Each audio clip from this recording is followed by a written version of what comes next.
Cześć, witam wszystkich bardzo serdecznie, ja jestem Ania, a to jest druga część filmu, w którym robimy sobie takie pantofelki.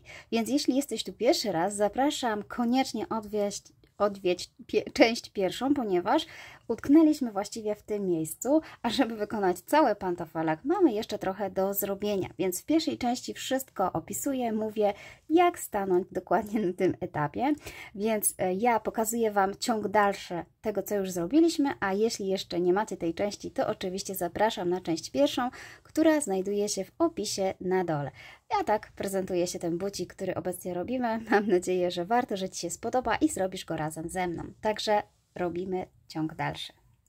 Tak jak wcześniej Wam wspominałam, pierwszą część już zrobiłam. Jest to pierwsza część, która stanowi bok buta i zarówno tą część tutaj dopięty, więc wkładamy sobie nóżkę i patrzymy, czy ten but nie będzie za duży, czy za mały. To jest oczywiście bardzo ważne, żeby sobie go teraz wymierzyć i to jest ta część, w której Wam mówiłam, że łatwo można dopasować do długości stopy, ponieważ właśnie tą część możecie zrobić na taką długość, jaką Wam odpowiada i to jest główna przyczyna, dlaczego można ten but zrobić w rozmiarze nawet od 34 do 40, ponieważ wydłużamy tyle, ile potrzebujemy. Natomiast oczywiście w trakcie robienia warto sobie wepchać puch, chyba że nie chcecie mieć puchu. Też może być bucik bez puchu, wtedy będzie taki płaski i też będzie gruby. Ja jeszcze tego nie zrobiłam, ponieważ tutaj bardzo łatwo się jeszcze można dostać. Mam tutaj w miarę grubą tą rurę, więc jestem w stanie wypchać sobie jeszcze tą część. Natomiast teraz zajmiemy się tą częścią. Tutaj już skończyłam narzędzie tutaj z tyłu, tak jak Wam powiedziałam, zaczynam doczepiać kolor na podeszwie, no i kończę mniej więcej w tym samym miejscu. Natomiast dla mnie wyznacznikiem ilości rzędu jest środek, tutaj od środka i tak jak Wam wcześniej wspominałam, to wszystko zależy od Was, ile potrzebujecie. Ja mam obecnie tutaj 24 takie rzędy. I w tym momencie można sobie już odciąć włóczkę. Na razie zostawię to tak jak jest, a za chwilkę Wam powiem, co zrobimy dalej. Nie znalazłam nożyczek. Może córka zabrała. Ok, słuchajcie, jesteśmy teraz w takim miejscu, gdzie kładziemy sobie bucik tu, gdzie jest podeszwa i doczepimy sobie włóczkę w miejscu, gdzie mamy znacznik. Czyli zobaczcie, wkładam sobie szydełko i biorę sobie ten mój kolor, którym zaczynałam tutaj, czyli to jest dokładnie ciemny szary. Już się tutaj do Was przybliżę, żeby coś było widać. Oczywiście robimy sobie pętelkę podstawową i w tym punkcie doczepimy sobie włóczkę. Zobaczcie, czyli tak jak Wam wspominałam, jestem na podeszwie, na tym pierwszym oczku tutaj, które miałam zaznaczone, przekładam, robię oczko ścisłe i jeszcze raz w tym miejscu robię sobie półsłupek. I teraz wypinam sobie ten znacznik i wpinam sobie w pierwsze oczko tutaj, ponieważ żeby się nie pomylić, mamy tutaj oczko, musicie uwierzyć, ponieważ bardzo mało tu widać, ale tak, mamy ostatnie oczko i następne będzie tutaj to. No i zgodnie z tym, co robiliśmy na początku, mamy tutaj pierwsze oczko, a tu mieliśmy 6 oczek, z tym, że tak jak wcześniej pokazywałam Wam, ja dodaję tutaj jedno oczko z tej strony i z tej strony, po to, żeby nie tworzyć tutaj dziury. Czyli tak, to jest pierwsze oczko z tych 6, więc o jedno oczko wcześniej, dosłownie gdzieś pomiędzy, wbijam się i robię sobie półsłupek. Raz. Teraz wypinam ten znacznik i znowu robię 2, 3, 4, 5, 6. Tu znowu jestem w miejscu, gdzie jest znacznik, więc wypinam 7.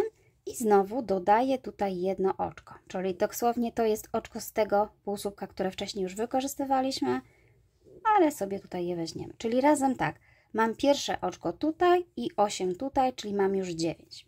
Teraz przychodzę od razu do miejsca, w którym miałam znacznik i to też jest bardzo ważne, żeby się nie pomylić, żeby się nie wbić gdzieś w poprzednie oczko, dlatego zostawiliśmy sobie te znaczniki, żeby nam ułatwiły pracę.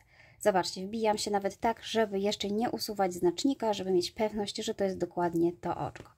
I teraz mogę usunąć i znowu przechodzę tutaj.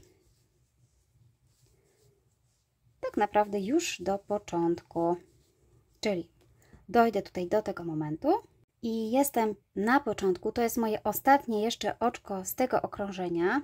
Ja to widzę, że ono jest wolne i puste, natomiast oczywiście warto sobie jeszcze policzyć te oczka, czy Wam dokładnie tyle samo weszło. I teraz nie łączę okrążenia, tylko od razu wpinam się w oczko, w którym jest znacznik i robię półsłupek. I teraz również po przeliczeniu powinniście mieć dokładnie tyle samo oczek, co było tutaj, czyli nie, to nie ta karteczka. Czyli znowu tu powinny być 34, dla rozmiaru S 30, a dla rozmiaru L 42. Oczywiście warto to sprawdzić po połączeniu, czyli policzyć dokładnie teraz, żeby mieć pewność, że robicie dwa takie same boki, żeby się nie okazało, że coś jest grubsze, a coś jest cieńsze. Czyli tak, wpinam znacznik i jeszcze raz robię okrążenie sprawdzające, czy dobrze sobie to wszystko zrobiłam. Czyli mam tak 2,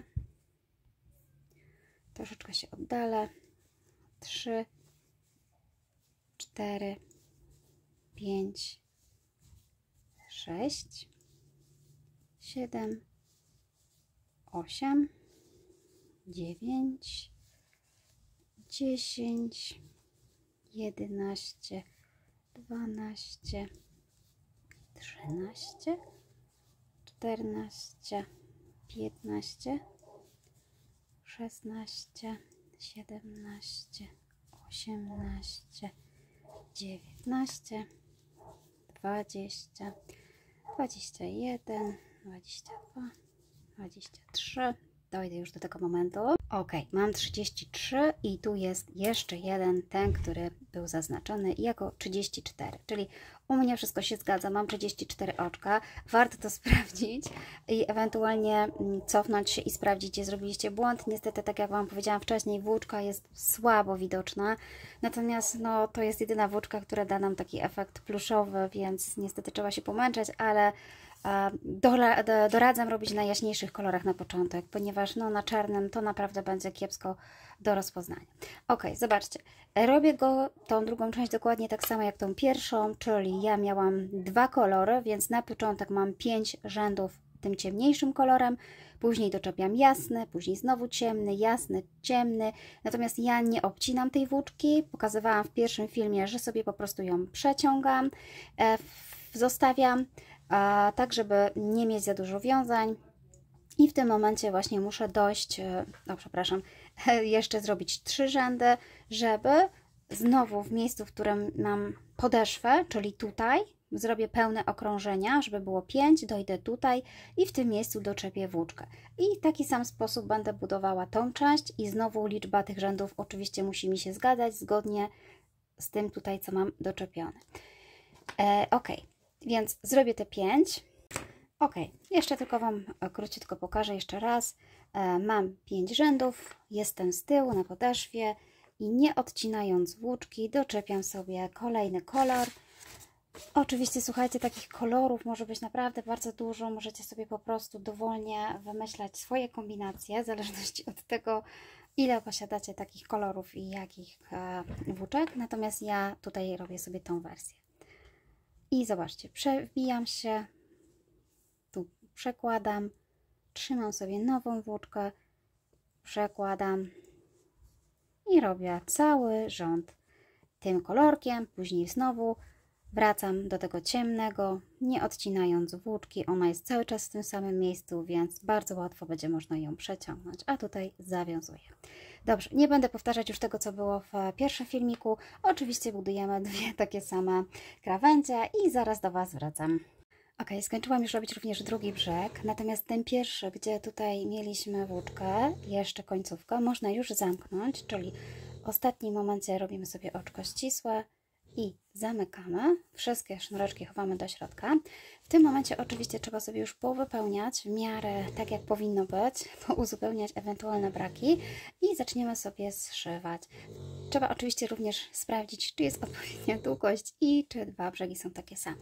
Następnie ta prawa strona, która tutaj u mnie leży, wykorzystamy ją do zszycia tych 2 brzegów. I teraz tak, tutaj nie odcinam włóczki.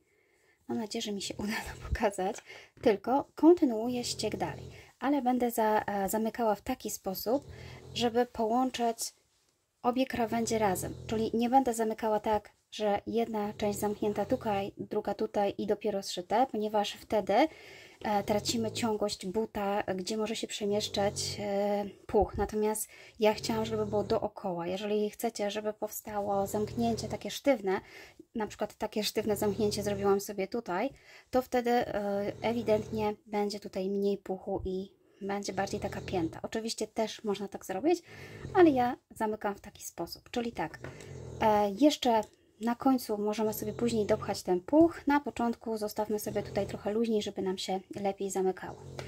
Odwracam sobie robótkę tutaj w stronę, gdzie mam piętę i będę kontynuowała dalej z tym, że zobaczcie, teraz pobiorę sobie to oczko następne, które bym robiła z tej strony. Czyli tak, wbijam się w to oczko, tutaj, to już sobie tutaj chowam, w całe oczko i następnie wracam tutaj do tej części, czyli jak gdyby wracam do tej części, nie robię tu, tylko tu. Muszę zrobić te dwie krawędzie zewnętrzne, połączyć ze sobą, a dopiero wewnętrzne połączę później, w taki sposób.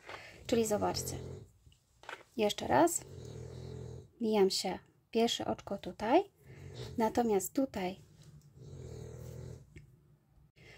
z tej strony wyszukuję sobie pierwszego wolnego oczka. To pierwsze tutaj jest jedno zajęte, natomiast pierwsze wolne oczko wyszukuję, czyli mam dwie pętelki, przekładam przez te dwie pętelki i robię oczko ścisłe. Niestety nie wiem, czy uda mi się to pokazać w przybliżeniu. O, może teraz będzie widać. I teraz znowu kolejne oczko z góry z tej strony i kolejne oczko z tej strony, czyli łączymy ze sobą dosłownie tą krawędź tutaj, tą najbardziej zewnętrzną, od strony zewnętrznej buta. I znowu kolejne oczko z tej strony. I tak przejdziemy sobie dookoła. W zasadzie dzięki temu uzyskamy napięcie, również tą przestrzeń, w której będzie puch. Tylko niestety jest to trochę niewygodne zszywanie, zwłaszcza teraz dla mnie, ponieważ prawdopodobnie nie do końca możecie to zauważyć, ale gdy zaczniecie zszywać ten bucik, to zauważycie, o co mi chodzi. Zobaczcie, w tym momencie mam zszyte już tą część. Ta część będzie w taki sposób, ona tutaj będzie luźna, puch będzie przechodził, robimy dookoła, tutaj aż do momentu, gdzie znowu dojdziemy do początku. Oczywiście jest mi to bardzo ciężko Wam pokazać. Mam nadzieję, że tutaj coś widać. Natomiast cały czas szywamy oczkami ścisłymi, pobierając raz jedno oczko z jednej, raz z drugiej. Oczywiście pamiętając, że krawędzie zewnętrzne zszywamy z zewnętrznymi, a wewnętrzne z wewnętrznymi. To jest ta część akurat zewnętrzna, więc jeszcze ją pokażę, ale krawędź wewnętrzną już nie ma szans, ponieważ muszę sobie dobrze buta ułożyć i wywinąć, tak żeby mogła się dostać tutaj do tego środka. Ale w międzyczasie sobie wszystko tutaj pochowamy. Schowamy włóczki wystające i cały czas zszywamy, wykonując oczka ścisłe, czyli narzut przez wszystkie i przez jedno. Jeśli Wam się niechcąco źle oczko pogubi, w sensie, że możecie się wbić 2 razy, to akurat jakoś tak nie ma znaczenia. Ważne, żeby po prostu nie było dziury i żeby w miarę po kolei sobie tutaj iść. Ja już tutaj, zobaczcie, wchodzę do środka, do wewnętrznej krawędzi. Tutaj.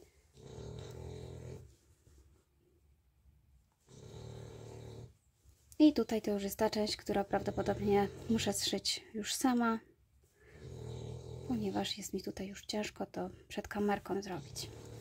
O, to jest ta część od środka.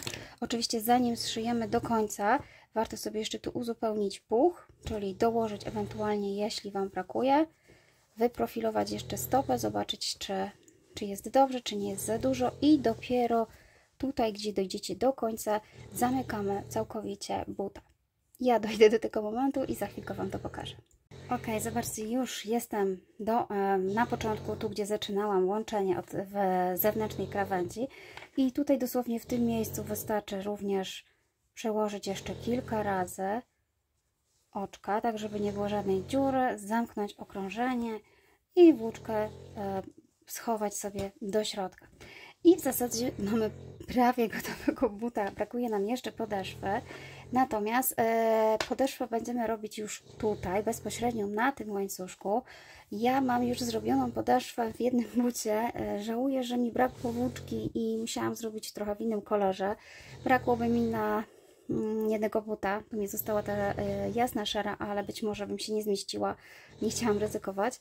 Natomiast oczywiście lepiej to wygląda, jeśli macie podeszwę w ciemnym kolorze, raz, że nie widać brudu, a dwa, że się tak nie odróżnia, ale to oczywiście wszystko jedno. Jest to podeszwa dwustronna, więc będzie tak samo kolor w środku, co na zewnątrz i za chwilkę powiem Wam, jak będziemy ją robić. Słuchajcie, jeśli chodzi o podeszwę, to oczywiście odwracamy sobie buta na stronie, gdzie mamy podeszwę i wykorzystamy sobie tutaj ten łańcuszek, który nam został. Dla każdego rozmiaru jest to inna liczba. Ja mam 14, dla rozmiaru S tu jest 10 oczek, a dla rozmiaru L jest 16. Z tym, że zanim zaczniemy robić, zaznaczcie sobie tylne pętelki tego łańcuszka, żeby Wam się nie pogubiło. Dokładnie policzcie, czy macie te 14 tutaj oczek, żebyście dobrze się po prostu wpięli. Teraz tak, ta podeszwa jest robiona w taki sposób, że zahaczam łańcuszek i robię dookoła 14 plus 14, czyli 28 półsłupków. Robię taki dosłownie taki tunel, czyli to jest prawa i lewa strona będzie wyglądała tak samo, natomiast dopiero na samym końcu będziemy tutaj to przeszywać w odpowiednich tutaj miejscach, dlatego to nie jest takie może ładne, ale wydaje mi się, że ta podeszwa jest też stabilna przez to, że jest zrobiona dwustronnie i można też napchać tutaj puch, ale z drugiej strony wydaje mi się, że w ogóle ten bucik powinien mieć przyklejoną jeszcze jakąś podeszwę, nawet tak jak Wam pokazywałam, z takiej gumy, albo z filcu, albo z czegokolwiek, po prostu, żeby się nie przetarła, żeby się nie brudziła i żeby oczywiście bucik dłużej zachował swoją formę. Dlatego nie przejmujcie się tym. Wydaje mi się, że tutaj powinna być po prostu jeszcze jakaś podeszwa. I teraz tak, zaczynamy od tutaj tego miejsca. Wybieramy sobie, patrzymy, gdzie jest pierwsza pętelka. To jest całe oczko, to jest tylna pętelka tego oczka, a tu jest ostatnie oczko i również zaznaczyłam sobie tylną pętelkę, żeby mi się po prostu oczka nie pogubiły. Ja natomiast pobieram na razie tylko tutaj tą przednią pętelkę i oczywiście doczepiam sobie włóczkę, czyli robię sobie pętelkę podstawową, zmniejszam oczko, przeciągam i robię pierwszy półsłupek. Ten pierwszy tutaj półsłupek może być na razie troszeczkę mniejszy, ale zaznaczamy sobie to oczko, żeby nam po prostu nie uciekło. I dalej pracujemy tylko w przedniej pętelce tego łańcuszka, ponieważ musimy zrobić to dookoła. Czyli tutaj z tej strony pobieram tylko przednią pętelkę. I oczywiście musi mi z tej strony wejść 14. Czyli tu mam raz, tu mam 2, 3, 4, 5, 6, 7, 8, 9, 10, 11, 12 i zobaczcie, dobrze, że sobie tutaj zaznaczyłam, bo te oczka mogą być mało widoczne. 13 i tu jest przednia pętelka z 14. Tak jak mówię, lepiej to wygląda, jak ta podeszwa jest jednak w jednym kolorze, ponieważ aż tak się nie odznacza, ale tak jak mówię, to są kapciuszki po domu, więc może tak być. I teraz wracamy z powrotem na tą stronę, czyli tutaj już mogę sobie wypiąć ten znacznik, widzę tą pętelkę. Tutaj również muszę wykonać 14, czyli wbijam się w to jeszcze raz tutaj w tą przednią tym razem. Tym razem to już jest jak gdyby tylna pętelka, ale jak odwrócę, to jest przednia. I znowu mamy raz. Tutaj też musimy to podebrać. 2. 3. Już. 3. 4. 5. 6,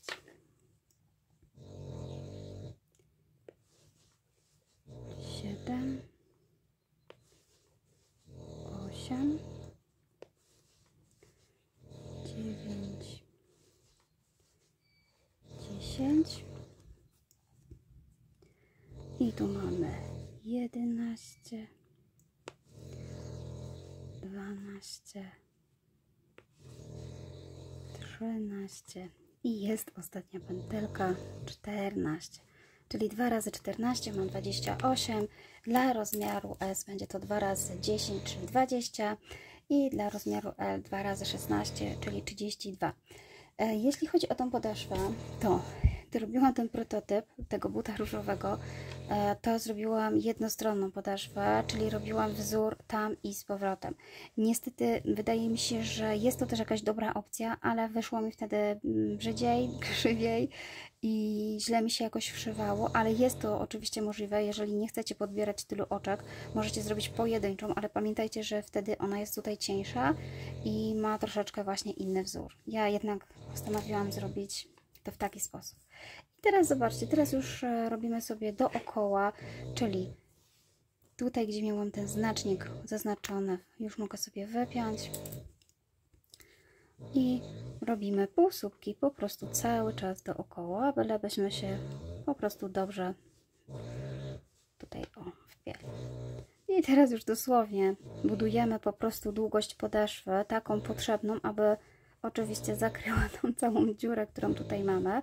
I ilość tych rzędów oczywiście jest zależna od tego, jaką macie długość stopy, więc to wszystko zależy od tego, ile potrzebujecie nadbudować tutaj.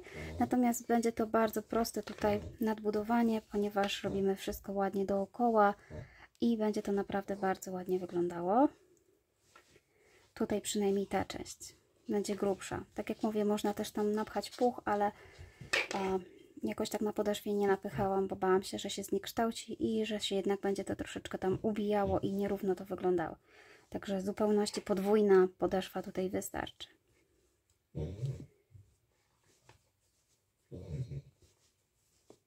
Chcę tylko jeszcze dojść tutaj z Wami do tego okrążenia i za chwilkę pokażę Wam, jak to dalej będzie wyglądało.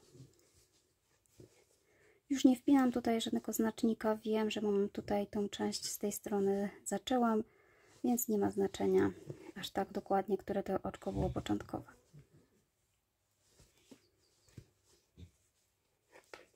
I przechodzimy cały czas, słuchajcie, dookoła.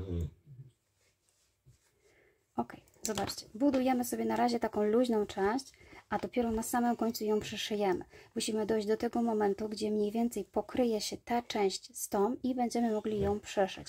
Ja nadbuduję tyle samo rzędów, co w pierwszym bucie i za chwilkę Wam pokażę, jak to będzie wyglądało. Ok, ja już zrobiłam sobie moją podeszwę, mam tutaj dokładnie 18 takich rzędów. Zatrzymuję się w miejscu, w którym zaczynałam, czyli to była ta prawa tutaj strona. I teraz połączymy sobie razem tutaj tą część. Oczywiście, tak jak Wam powiedziałam wcześniej, można napchać puch, ale ja tego nie robię i tak już jest tutaj naprawdę grubo. I teraz tak, zobaczcie, będziemy sobie zszywać tą podeszwę. Może tak bardzo nieprofesjonalnie, ale nie znalazłam innego sposobu na zszywanie. Pamiętajcie, że ta część musi być troszeczkę dłuższa, ponieważ pod wpływem zakładania buta na nogę może się okazać, że po prostu Wam braknie. Najlepiej to jest zrobić w taki sposób, żeby właśnie tutaj równo Wam się zmieściła podeszwa w taki sposób, żeby nigdzie się nie zagięła, a wręcz nawet może być troszeczkę dłuższa, ponieważ właśnie po rozszerzeniu, żeby się nie okazało, że macie tutaj dziurę i nie ma co zszyć. Także ja mniej więcej sobie tak obrałam, że dochodzę do punktu, w którym, tak jak widzicie tutaj, na bokach już nie mogę zrobić dłużej, bo podeszwa była większa. To oczywiście musicie sobie sami tą długość dostosować najlepiej i zapamiętać, ile takich rzędów zrobiliście, żeby dokładnie zrobić to samo na drugim buciku. I teraz tak, zamykamy sobie tutaj to okrążenie, czyli znowu wbijam się w łańcuch w oczko z jednej strony, oczko z drugiej strony, tu jest to jedno, ale się nie da w nie bić i przerabiam sobie oczkami ścisłymi. Po prostu zamykam tutaj to okrążenie. Cały czas do końca, oczko po oczku.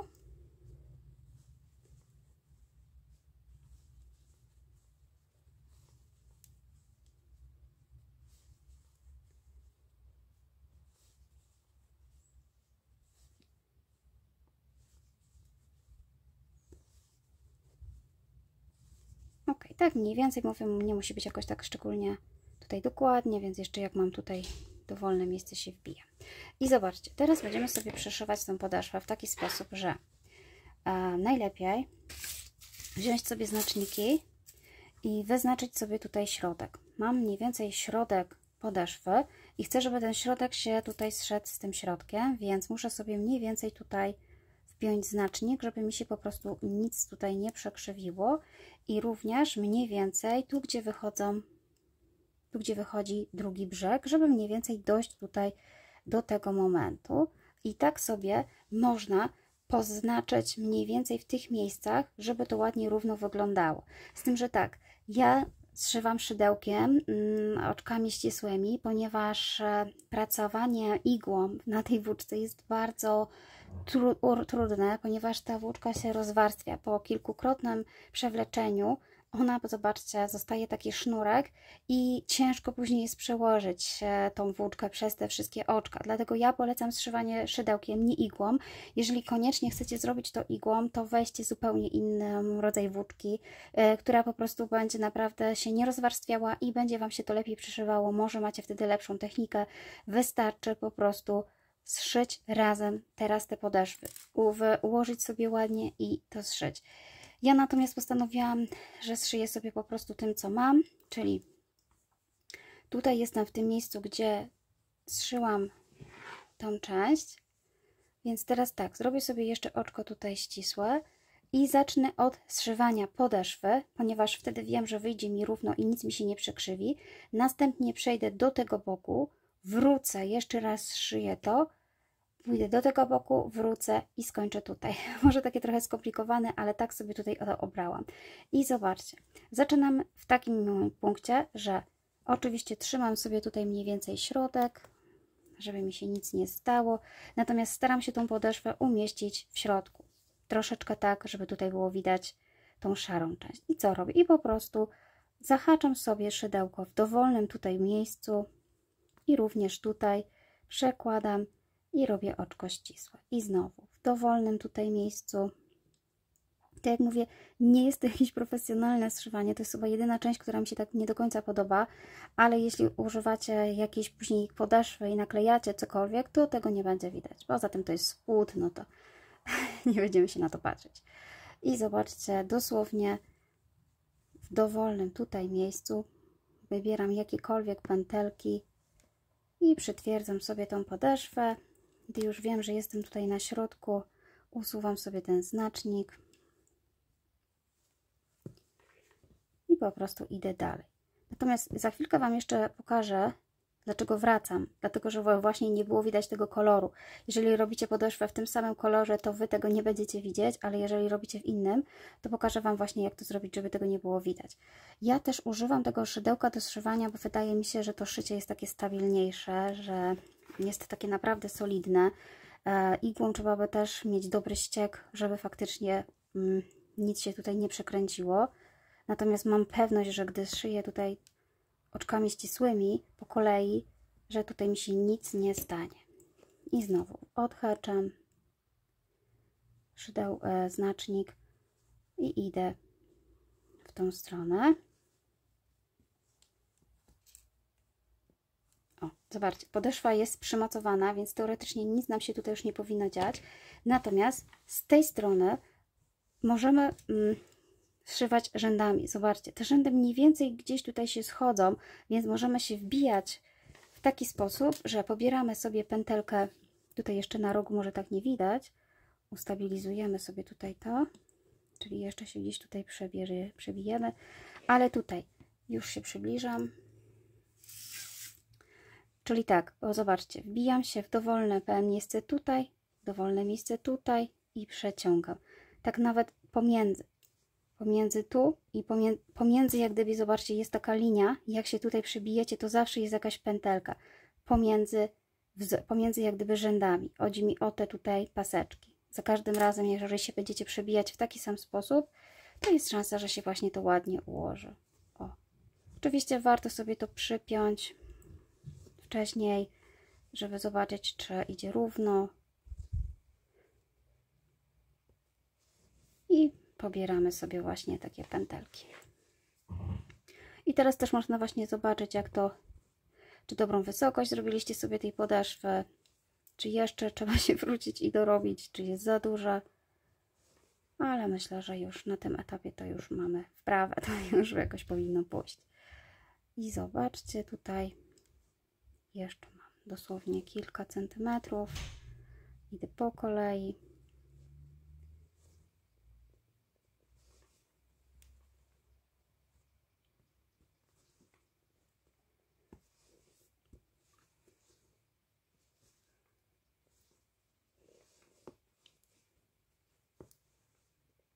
Mówię, gdyby to była faktycznie podeszwa w jednym kolorze, to w ogóle by nie było widać tej różnicy, ale ja za chwilkę Wam powiem, co zrobić, żeby było na równo.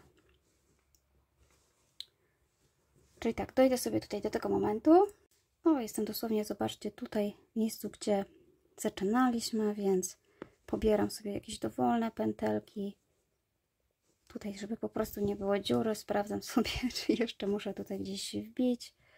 Prawdopodobnie tak. Lepiej więcej razy niż mniej. No jest to ta część, która mi się najbardziej niestety nie podoba przy robieniu, ale trzeba przez to jakoś przejść. Nawet zobaczcie, ciężko jest tutaj przeciągnąć, a tym bardziej ciężko by było przeciągnąć igłą. W środku wygląda to o wiele lepiej. Tak naprawdę lepiej by było zszywać może z tej strony, ale no jest to niewygodne. Ja Wam pokazuję tą metodę, ale otwarta droga, możecie robić jak Wam się podoba. No i tak, jeszcze tutaj mniej więcej zahaczę sobie gdzieś o ten oczko. I tutaj tak naprawdę nie trzeba zszywać tej części, bo ona jest zszyta, więc zawracam, zobaczcie. I teraz jeszcze raz wzmocnię tutaj ten szef, chowając właśnie tą część kolorową. A robi się to tak, że po prostu wbijam się teraz tylko w te różowe tutaj oczka, jakiekolwiek. I jeszcze raz to samo. I one się wtedy tak przybliżą do siebie i nie będzie właśnie widać tego innego koloru. O, w taki sposób, zobaczcie. Dosłownie jest to bardzo spontaniczne zszywanie.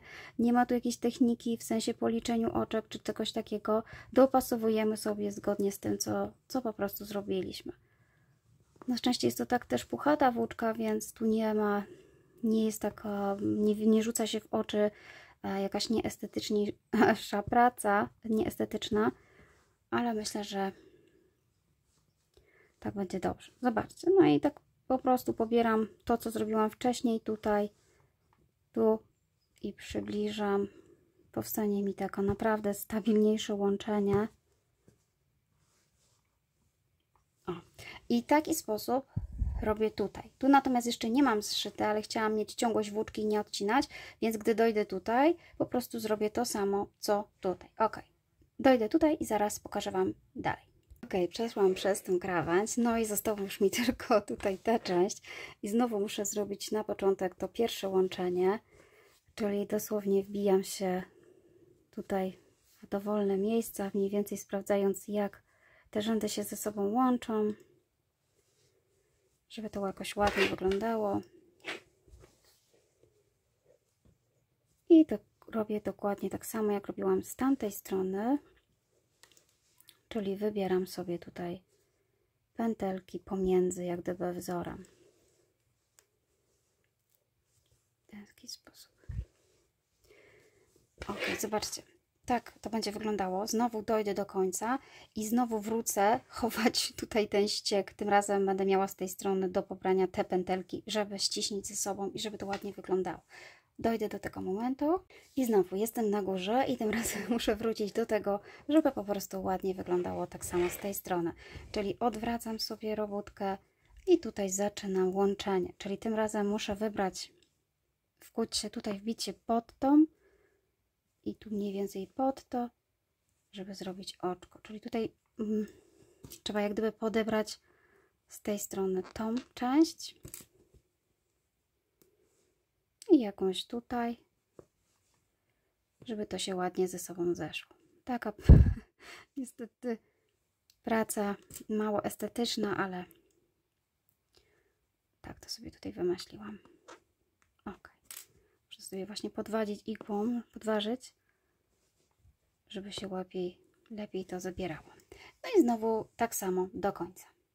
Dobrze, słuchajcie, podeszwa wreszcie zszyta, czyli oczywiście kończymy sobie oczkiem ścisłym i można kilka razy jeszcze sobie tutaj zabezpieczyć tą włóczkę, przeplatając dosłownie w tym ściegu i chowając we wzorze po kilka razy przeplatać, a na samym końcu po prostu schować tą włóczkę, nawet nie odcinać, tylko zostawić taki długi kawałek, a żeby ona po prostu się nie pruła,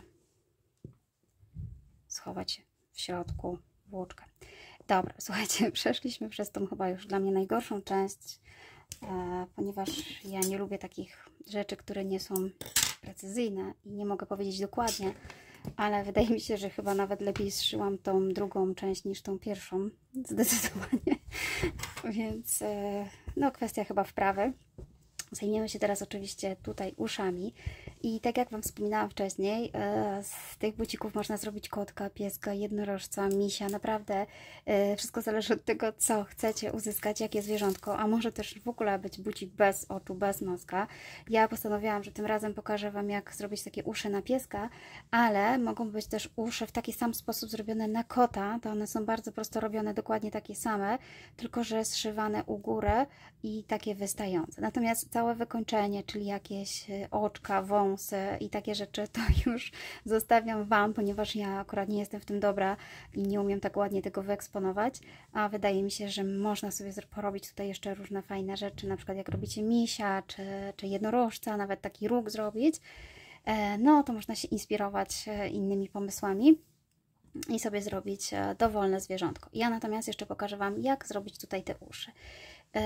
Czy to by były uszy kota, czy to by były uszy psa, zaczynam zawsze tak samo, to znaczy uszy kota są węższe, na mniejszą szerokość, natomiast uszy psa są szersze, natomiast uszy misia, no to już niestety ja Wam nie pokażę, ale na przykład ja robiłam misia, mam misia na kanale i można mniej więcej takie same uszy zrobić i sobie po prostu dowolnie wszyć. Mam kilka maskotek, nawet mam królika, więc też można zrobić królika w podobny sposób. I ja tutaj pokażę bardzo prosty i szybki sposób na te uszy, więc to są uszy, które od razu robię w bucie, natomiast można zrobić osobno uszy z magicznego kółeczka i sobie je wszywać. Zapraszam Was na mój kanał, tam jest kilka zwierzątek, maskotek zrobionych, więc może akurat miś czy królik też Wam się spodoba, bądź też coś innego i sobie dobierzecie uszy, jakie chcecie. Dobra, zaczynamy tutaj. Znowu posłużę się tutaj tym łańcuszkiem, który mam. I teraz tak, ja sobie założyłam, że raz, dwa, trzy, cztery, pięć oczek sobie tutaj zostawię i również 5 z tej strony, czyli mam tak, żeby sobie tutaj dobrze wziąć. Tu było 6, 7, 8, 9, 10, 11, 12, 13, 14. Ok. Czyli tak, mam 14 oczek w środku. Wy robicie inny rozmiar, ale możecie robić bardzo podobnie. To wszystko zależy od tego, jakie szerokie chcecie uszy. Możecie sobie sami zadecydować, jaka szerokość będzie tych uszu. Po prostu tu będzie przerwa, dokładnie na 4 oczka, ale ta przerwa może być mniejsza bądź większa. To wszystko zależy od tego, co chcecie uzyskać. Natomiast tak, z tej strony wykorzystam 5 oczek i jeszcze przejdę tutaj na 7, czyli w sumie będę miała 12 oczek. I również to samo. Z tej strony wykorzystam łańcuszek z 5 oczek i jeszcze pobiorę we wzorze 7 oczek. I te uszy będą takie szersze. Natomiast jeżeli robicie kota, uszy mogą być węższe. Może być tu 5 oczek, a tu na przykład tylko 3 bądź 4 na wysokość i złapiemy na górze. Natomiast uszy pieska lepiej wyglądają jak są szersze, więc pokażę Wam tą wersję szerszą. Znaczniki mam wpięte w miejscu, gdzie mam się nie wpinać, więc tak. Pobieram sobie tutaj całe oczko, robię oczywiście pętelkę podstawową i sobie ją tutaj przełożę. No widzicie, muszę sobie jednak urwać, bo to jest ta część, którą pokazywałam i urywałam. I ona jest tutaj taka brzydka. Ok, czyli jeszcze raz robię tu, wpinam się, wbijam szydełko w całe oczko i robię, przekładam i robię tutaj oczko ścisłe. To oczko można już potraktować też jako pierwszy półsłupek, więc sobie je zaznaczę. Następnie wbijam się i robię drugi półsłupek. 2, kolejne 3, kolejne 4 i kolejne 5. Tak jak zauważyliście, idę od tej strony do tej i robię lewe ucho. Gdy będę robiła prawe ucho, muszę się odwrócić i wpiąć znacznik tutaj i też iść od prawej do lewej, tak? Jeśli wcześniej powiedziałam od lewej do prawej, to przepraszam, coś mi się chyba pomyliło. Dobra, mam 5 i teraz, tak jak sobie powiedziałam Wam, założyłam, że będę miała 12, więc następnym bijam się po prostu, zobaczcie, pomiędzy, wybierając oczka. Tu mamy 6. Pomiędzy, jak będziecie się wbijać jedno po drugim, jesteście w stanie wyłapać te same pętelki, na których ja tutaj zszywałam. Zobaczcie, pomiędzy rzędami. Mam 6, 7, 8, 9, 10, 11 i jeszcze tutaj ostatnie 12. Szerokość dowolna, ale ja zrobiłam na 12, więc trzymam się tego samego. I teraz tak, zobaczcie, ja nie robię oczka do góry, bo wtedy mi się ta krawędź za bardzo rozszerzała, więc od razu odwracam robótkę i od razu w tym pierwszym oczku, ono tutaj jest, wbijam się i robię półsłupek, czyli odwracam i robię od razu półsłupek. I teraz, żeby nie gubić sobie tych półsłupków, bo one będą takie trochę niższe, ale jednocześnie ta krawędź nie będzie brzydsza, od razu sobie wbijam znacznik, żebym wiedziała, gdzie to jest. Czyli mamy tak, raz i znowu półsłupki, 2, 3, 4, 5, 6, 7, 8, 9, 10, 11 i 12 jest troszeczkę niższy, ale sobie tutaj je zaznaczyłam. Już można wypiąć znacznik. I 12. I znowu nie robię oczka do góry, tylko od razu odwracam. Tu mam z tej strony włóczkę, wyszukuję tego pierwszego oczka tutaj i od razu robię oczko, przepraszam, półsłupek, zwykły półsłupek. I znowu zaznaczam, żebym wiedziała, gdzie jest, ponieważ bardzo łatwo się pogubić. Zobaczcie, 2, 3, czyli po prostu uszy proste, robię je tam i z powrotem. 6, ale Wy możecie sobie zrobić dowolne uszy. 7, 8, 5, 10, 11, no i dzięki temu, że sobie tutaj zaznaczyłam, mijam się 12. Dobra, to jest mój pomysł na uszy i robimy sobie je dosłownie na wysokość, taką jaką chcecie, w zależności od tego, co Wam się podoba. Ja zrobię dokładnie tyle rzędów, ile zrobiłam przy tym moim piesku i pokażę Wam, co robimy dalej. Dojdę do tego momentu i za chwilkę pokażę. Ok, zobaczcie, zrobiłam sobie pierwsze ucho.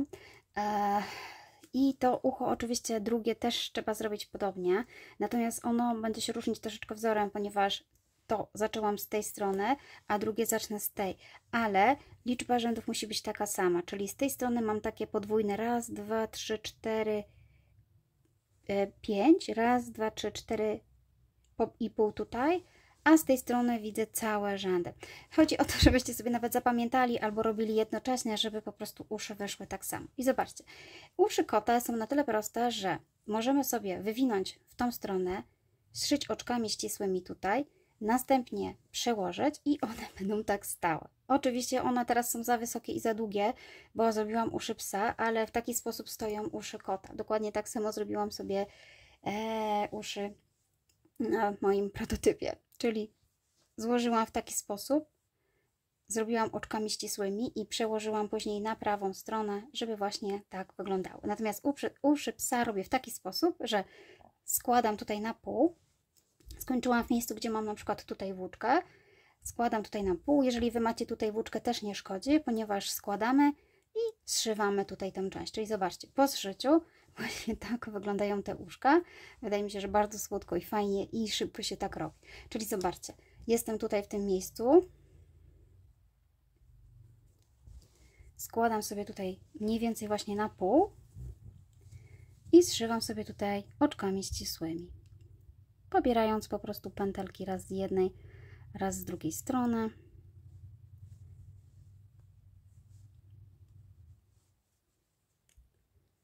W taki sposób. Oczywiście mi się tutaj, oj, nie chcę przejść. O, w taki sposób. Tutaj już zszywam na tej niby prawej stronie, ale tego tak naprawdę nie widać. Włóczka jest puchata, więc nawet jakiejś doskonałości, tu po prostu niedoskonałości nigdzie po prostu nie widać. O.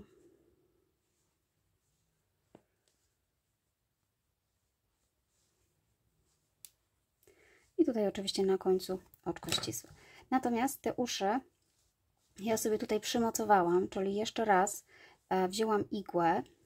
Zobaczcie, pokażę Wam, ponieważ tak jak widzicie, one mogą odstawać, mogą przeszkadzać, więc wystarczy sobie wziąć igłę, tutaj jeszcze zabezpieczyć,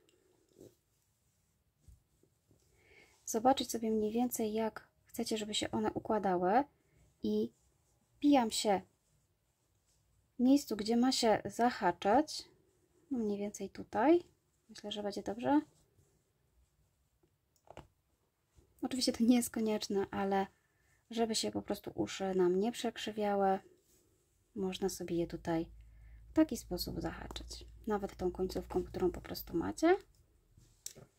I zrobić tak w 2 miejscach, a następnie po prostu przełożyć i schować włóczkę.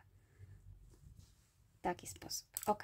Jedno ucho już zrobione, bardzo szybki sposób na zrobienie ucha. Natomiast tutaj oczywiście tą włóczkę też przekładam i chowam do środka. Można sobie tam głębiej nawet schować, żeby nie było widać. No i po pewnym momencie odciąć. Dobra, jedno ucho zrobione. I teraz oczywiście tak samo robimy drugie. Natomiast ja, tak jak Wam wcześniej wspominałam, to zaczynałam z tej strony, a to zacznę z tej, żeby iść od prawej do lewej krawędzi. Czyli robimy dokładnie tak samo. Tutaj miałam zaznaczone znaczniki w środku, więc mam 4 oczka, a tutaj po prostu doczepiam włóczkę i robię tak samo, czyli to jest raz,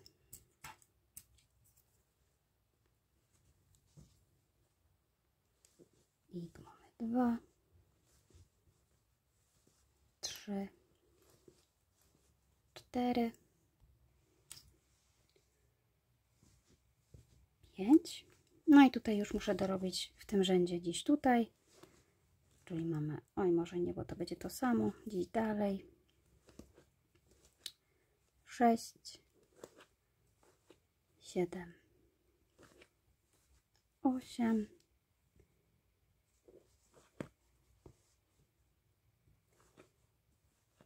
9, 10, 11, zobaczcie, i 12 i znowu odwracam i od razu robię półsłupki. I w zasadzie, słuchajcie, to by było na tyle. Ja dokończę to uszko i jeszcze Wam coś za chwilkę powiem. Ok, moje kapcie już są gotowe, 2 pieski zrobione, wreszcie już koniec. Natomiast oczywiście na samym końcu można sobie, przepraszam, zrobić jeszcze dodatki, by właśnie zamocować brwi bądź rzęsy, jeżeli robicie jakąś wersję dla dziewczynek, bądź właśnie tutaj buźkę. To wszystko zależy od Was, co umiecie, co Wam się podoba.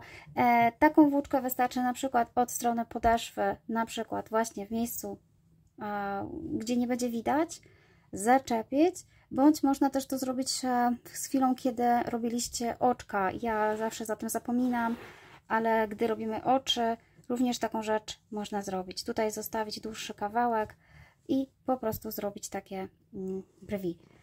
To już oczywiście zależy od tego, od Waszych umiejętności. Ja tutaj akurat tej części najbardziej też nie lubię, bo wydaje mi się, że ciągle mam coś krzywo, ale może to tylko takie moje złudzenie. Dobra, mam nadzieję, że Wam się filmik podoba, że zrobicie dla siebie bądź dla kogoś takie kapcie. Proszę, dajcie znać w komentarzach, jakie kapcie zrobiliście, czy Wam się wzór podoba, czy Wam się udało. No i mam nadzieję, że skorzystacie ze wzoru. Pamiętajcie o tym, że w opisie na dole jest link, gdzie można kupić takie włóczki. Kupując przez tą stronę wspieracie moją twórczość, więc mam nadzieję, że w taki sposób możecie chociaż troszeczkę pomóc moim filmom. Także serdecznie dziękuję. Do zobaczenia. Pa, pa.